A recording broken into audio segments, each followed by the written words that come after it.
वैसे तो 2024 लोकसभा चुनाव में अभी कुछ समय बाकी है। महू विधानसभा सांसद प्रतिनिधि राजेश व्यानी ने महू विधानसभा के कुछ मुद्दे और महू सिविल एरिया को लेकर चर्चा की है। फिर भी वर्तमान धार महू से सांसद छतर सिंह दरबार ने चैनल से बातचीत करने में ये बताया है कि इस बार अगर पार्टी उन्हें पुनः लोकसभा क्षेत्र से टिकट देती है तो उनके किए गए कार्यों की वजह से निश्चित तौर पर इस बार 2 लाख वोटों से जीतेंगे।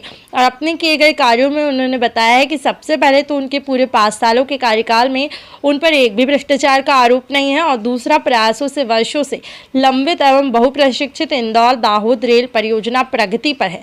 तीसरा प्रमुख कार्य महू जैसे सैन्य क्षेत्रों के लोगों की प्रमुख मांग सिविल एरिया एवं महू के नगरपालिका का दर्जा भी अपने अंतिम चरण में है।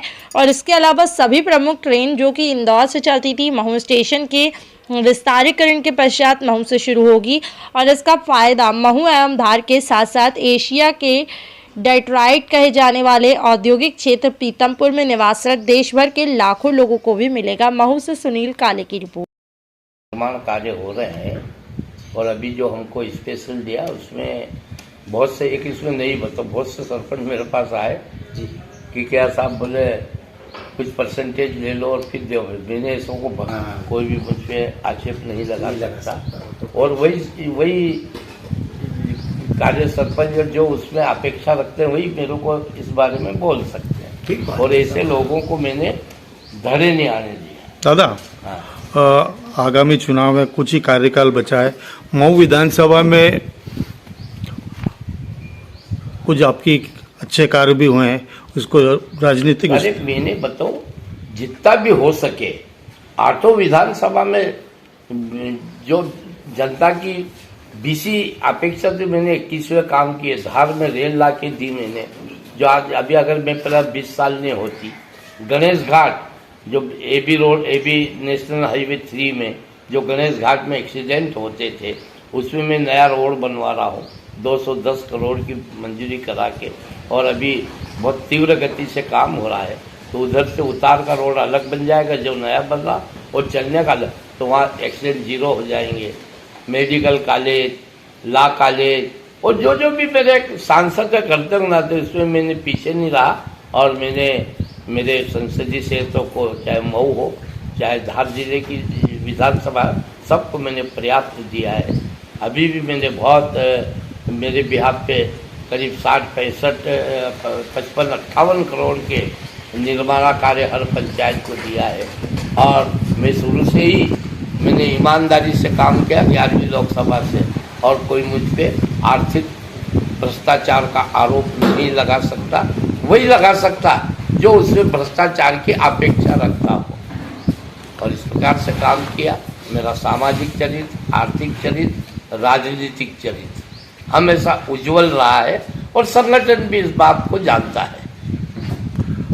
दादा, आने वाले आगामी चुनाव को लेकर क्या तैयारी और क्या? साहब, मेरा काम अच्छा है, पार्टी उचित समझेगी तो निश्चित रूप से मुझे चुनाव लड़ाएगी।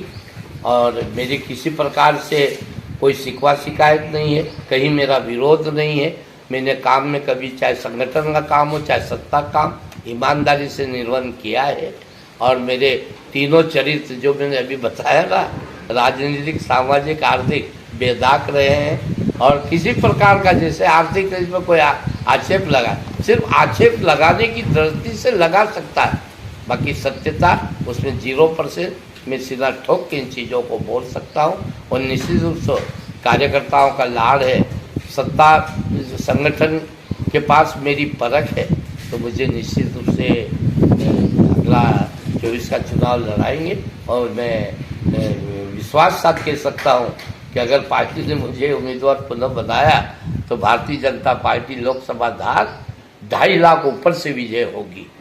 दादा, मऊ विधानसभा में कंटोनमेंट का खूब अच्छा रहता है, विकास कार्य नहीं कर पाते हैं। देखिए, मेरे इसको लेके आपने क्या रक्षा मंत्रालय से कभी? कंटोनमेंट बोर्ड के पूरे देश में चुनाव घोषित हो गए थे और बिना परिसीमन किए मैं राजनाथ सिंह जी से मिला कि साहब ये कंटोनमेंट का जो एरिया है अब सिविल हो गया है, कई गार्डन हो गए हैं, वहाँ सेना को कोई किसी प्रकार से परेशानी नहीं है, तो ये पुनः परिसीमन कराया जाए। कंटोनमेंट बोर्ड का एरिया फिक्स किया, उसके बाद चुनाव कराया जाए।